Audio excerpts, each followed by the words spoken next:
नमस्कार। चलिए आज समय में पीछे चलते हैं एक ऐसी यात्रा पर जहां से भारत की महान गाथा की शुरुआत होती है। ये कहानी है एक ऐसे सुनहरे दौर की जिसने पूरी दुनिया को ज्ञान, संस्कृति और सभ्यता का मतलब समझाया।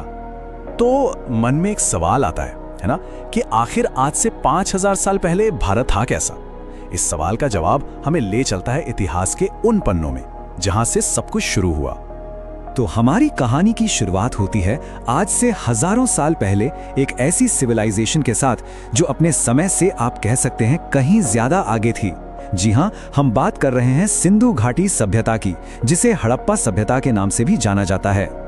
जरा इस टाइमलाइन पर नजर डालिए। ये कोई 100-200 साल की बात नहीं है, ये तो 1000 साल से भी लंबा दौर था। मतलब जब दुनिया के कई हिस्सों में लोग शहरी जीवन के बारे में सोच भी नहीं रहे थे, तब यहाँ भारत में एक बहुत ही मजबूत नींव रखी जा चुकी थी। और देखिए, ये कोई ऐसी वैसी सभ्यता नहीं थी। हड़प्पा और मोहनजोदाड़ो जैसे एकदम प्लान किए हुए शहर जहाँ लोग पक्की ईंटों के घरों में रहते थे। जरा सोचिए, उस जमाने में भी उनके पास क्या कमाल का ड्रेनेज सिस्टम था, अनाज रखने के लिए बड़े बड़े अन्न भंडार थे और दूर दूर तक फैला हुआ एक मजबूत ट्रेड नेटवर्क भी। इसका सबसे बड़ा सबूत वो है मोहनजोदाड़ो का ग्रेट बाथ या विशाल स्नानागार। आज भी जब इसे देखते हैं तो समझ आता है कि उनकी इंजीनियरिंग स्किल्स कितनी जबरदस्त थीं। वाकई अपने समय से बहुत आगे। लेकिन बात सिर्फ बढ़िया शहरों और व्यापार तक ही सीमित नहीं थी। प्राचीन भारत की असली ताकत तो उसके विचारों में थी। सिंधु घाटी सभ्यता के बाद एक ऐसा दौर आया जिसने भारत की आत्मा यानी कि उसके धर्म और दर्शन, उसकी फिलॉसफी की नींव रखी। ये था वैदिक पीरियड, करीब 1500 बीसी से 600 बीसी तक। और इसी दौर में लिखे गए हमारे 4 वेद, ऋग्वेद, यजुर्वेद, सामवेद और अथर्ववेद। कर्म, धर्म, यज्ञ, ये सारी परंपराएं जो आज भी इंडियन लाइफस्टाइल का एक बड़ा हिस्सा हैं, उनकी शुरुआत यहीं से हुई। अब इसी दौर में एक और दिलचस्प बात हुई। एक तरफ वैदिक परंपराएं समाज को रास्ता दिखा रही थीं, तो वहीं दूसरी तरफ 2 नए विचारों का भी जन्म हुआ, महात्मा बुद्ध और महावीर स्वामी। उन्होंने अहिंसा और करुणा का संदेश दिया और इस तरह बौद्ध और जैन धर्म की शुरुआत हुई। इसने लोगों को स्पिरिचुअल ज्ञान पाने के, आप कह सकते हैं, नए रास्ते दिखाए। अब कहानी में एक बड़ा मोड़ आता है। अब हम बात करेंगे भारत के पहले महान साम्राज्य की, एक ऐसा एम्पायर जिसने पहली बार इंडियन सबकॉन्टिनेंट के एक बहुत बड़े हिस्से को एक झंडे के नीचे ला खड़ा किया।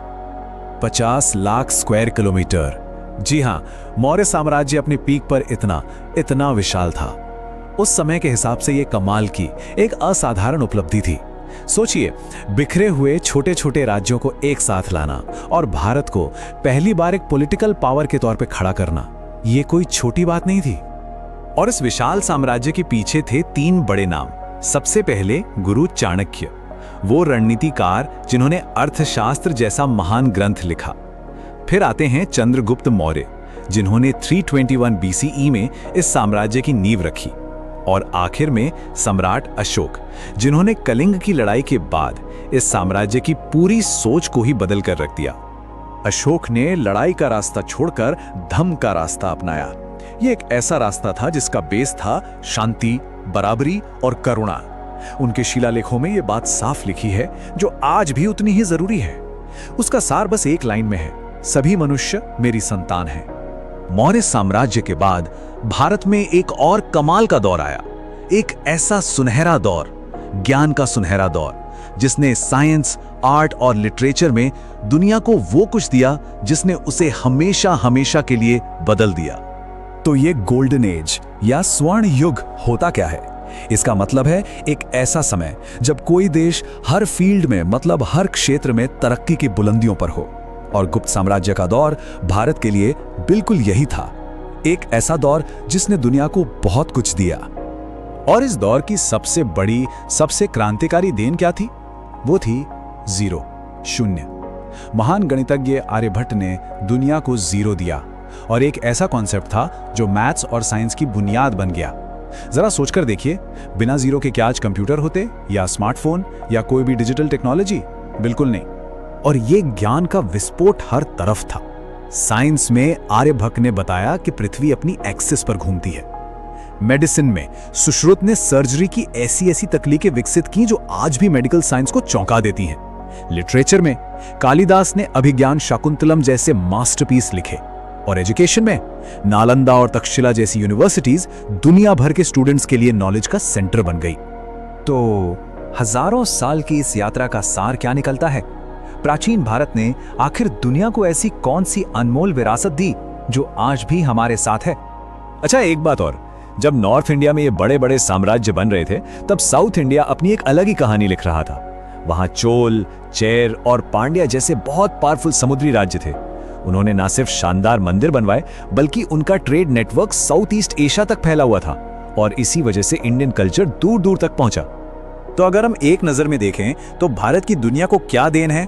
मैथ्स में जीरो और डेसिमल सिस्टम, हेल्थ और वेलनेस में योग, ध्यान और आयुर्वेद, साइंस में सर्जरी और एस्ट्रोनॉमी की शुरुआती थ्योरीज, और फिलॉसफी में वसुधैव कुटुंबकम का वो महान विचार जिसका मतलब है यह पूरी दुनिया एक ही परिवार है। तो आखिर में यही सवाल बचता है कि हजारों साल पुरानी ये विरासत, ये लेगेसी आज हमारे लिए क्या मायने रखती है? ये सिर्फ बीता हुआ कल नहीं है, ये हमारी पहचान का एक बहुत बड़ा हिस्सा है, और शायद आने वाले कल के लिए एक रास्ता भी।